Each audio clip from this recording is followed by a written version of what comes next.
সুপ্রিয় দর্শক, আসসালামু আলাইকুম। রিফা রান্না রেসিপি থেকে সবাইকে স্বাগতম। আমার আজকের রেসিপি হচ্ছে আলু আর আটা দিয়ে পকোড়া রেসিপি। এই পকোড়াগুলো বানানো খুবই সহজ আর খেতেও কিন্তু ভীষণ মজার ছিল। ঝটপট কিছু বানাতে চাইলে রেসিপিটি একবার ট্রাই করতে পারেন। বিকেলে নাস্তা হিসেবে খাওয়ার জন্য দারুণ একটা রেসিপি। আশা করছি আমার আজকের রেসিপি আপনাদের কাছে খুবই ভালো লাগবে। রেসিপি ভালো লাগলে ভিডিওতে একটি লাইক দিয়ে শেয়ার করার অনুরোধ রইল। আর রেসিপিটি যদি ফেসবুক পেজ থেকে দেখে থাকেন তাহলে পেজটি ফলো দিয়ে রাখবেন। আর যদি ইউটিউব থেকে দেখে থাকেন তাহলে আমার চ্যানেলটি সাবস্ক্রাইব করে আমাকে সাপোর্ট করবেন। তাহলে এবার চলে যাচ্ছি মূল রেসিপিতে। আজকের এই রেসিপিটি বানানোর জন্য এখানে আমি নিয়েছি ১ কাপের মতো আটা আর তার সাথে নিয়েছি আমি ২টি আলু সিদ্ধ করে এরকম ম্যাশ করে নিয়েছি। দিয়ে দিচ্ছি ২টি পেঁয়াজ কুচি, তার সাথে দিয়ে দিচ্ছি কিছু কাঁচামরিচ কুচি। ঝালটা আপনারা আপনাদের পছন্দ অনুযায়ী দিয়ে দিতে পারেন। আর দিয়ে দিচ্ছি এখানে কিছু ধনিয়া পাতা কুচি, নিয়েছি আস্ত জিরা কিছু, আর তার সাথে দিয়ে দিচ্ছি পরিমাণ মতো লবণ। এখানে নিয়েছি কিছু কালো জিরা, আর তার সাথে দিয়ে দিচ্ছি আমি ১ চা চামচের মতো ইস্ট। এই ইস্টটা দিলে কিন্তু এই নাস্তার ভিতরটা খুবই নরম তুলতুলে হবে। এখন সবগুলো শুকনো উপকরণকে আমি চামিচ দিয়ে ভালোভাবে মিশিয়ে নিব। প্রথমে কিন্তু শুকনো উপকরণগুলো মিশিয়ে নিলে ভালো হবে। এখানে এগুলো মিশিয়ে আলুর দোলা যেটা ছিল এটা কিন্তু আমি ভালোভাবে ভেঙে নিয়েছি। এখন এর মাঝে দিয়ে দিব আমি পরিমাণ মতো পানি। এখানে আমি হাফ কাপের মতো পানি নিয়েছি আর এই পানিটা কিন্তু পুরোটাই দিয়ে দিয়েছি। এখন চামিচ দিয়ে এগুলোকে ভালোভাবে মিশিয়ে নেব। আর এই ডোটা কিন্তু খুব শক্ত বানাবো না, একটু নরম করে এই ডোটাকে বানিয়ে নিব।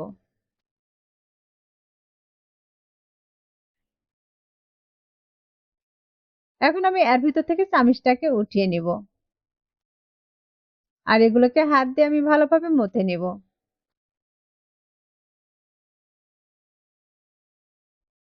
এই ডোটাকে আমি প্রায় ১ মিনিটের মতো এভাবে মথে নিয়েছি। এখন কিন্তু এটাকে মথে নেওয়া হয়ে গেছে। এখন একটি ঢাকনা দিয়ে আমি ৫ মিনিটের জন্য রেস্টে রেখে দিচ্ছি। আর ৫ মিনিট পর আমি ঢাকনাটাকে উঠিয়ে নিচ্ছি। এই ডোটাকে কিন্তু আমি আবারও ১ মিনিটের মতো এভাবে মথে নিব।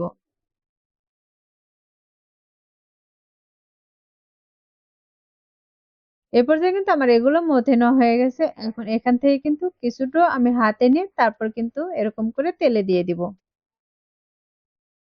চুলায় একটি কড়াই বসিয়ে তার মাঝে তেল দিয়ে তেলটাকে কিন্তু হালকা গরম করে নিয়েছি। আর এই গরম তেলের মাঝে আমি এগুলোকে দিয়ে দিচ্ছি। এখানে যতগুলো পকোড়া দিয়ে ভেজে নেওয়া যাবে আমি কিন্তু ততগুলোই দিয়ে দিব। আর এই পকোড়াগুলো কিন্তু খুব বড় সাইজের করে দিয়ে দিব না। একটু মাঝারি সাইজ করে দিয়ে দিব।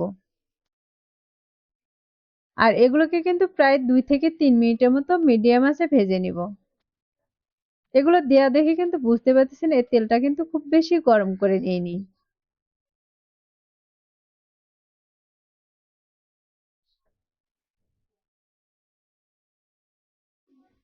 আমার এই পকোড়াগুলো কিন্তু দিয়ে দেওয়া হয়ে গেছে। এখন এগুলোর যখন একপাশে একটু কালার চলে আসবে তখন এগুলোকে আমি উল্টিয়ে নিব। এগুলোকে কিন্তু একপাশে একটু কালার চলে এসেছে, এখন কিন্তু আমি এগুলোকে উল্টিয়ে নিচ্ছি।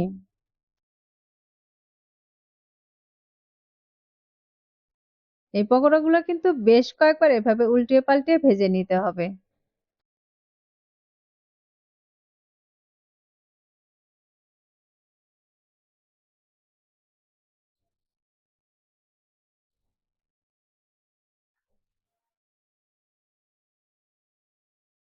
এই পকোড়াগুলোর গায়ে যখন এরকম লাল ব্রাউন কালার চলে আসবে তখন কিন্তু এগুলোকে উঠিয়ে নিব। যেগুলো গায়ে একটু কালারটা বেশি চলে এসেছে সেগুলোকে আমি উঠিয়ে নিচ্ছি। আর বাকিগুলোকে কিন্তু আমি আরেকটু ভেজে নিচ্ছি।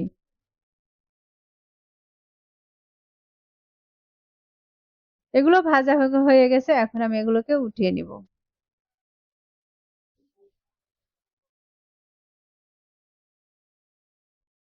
আমি সবগুলো পকোড়া কিন্তু তেল ঝরিয়ে একটি প্লেটে উঠিয়ে দেখিয়ে দিচ্ছি। এই পকোড়াগুলো কিন্তু আমি অন্য একটি বাটিতে নিয়েছিলাম যেন এর এক্সট্রা তেলটা ঝরে যায়। এখন আমি এই প্লেটে নিয়ে দেখিয়ে দিচ্ছি এই পকোড়ার কালারটা কতটা সুন্দর এসেছে।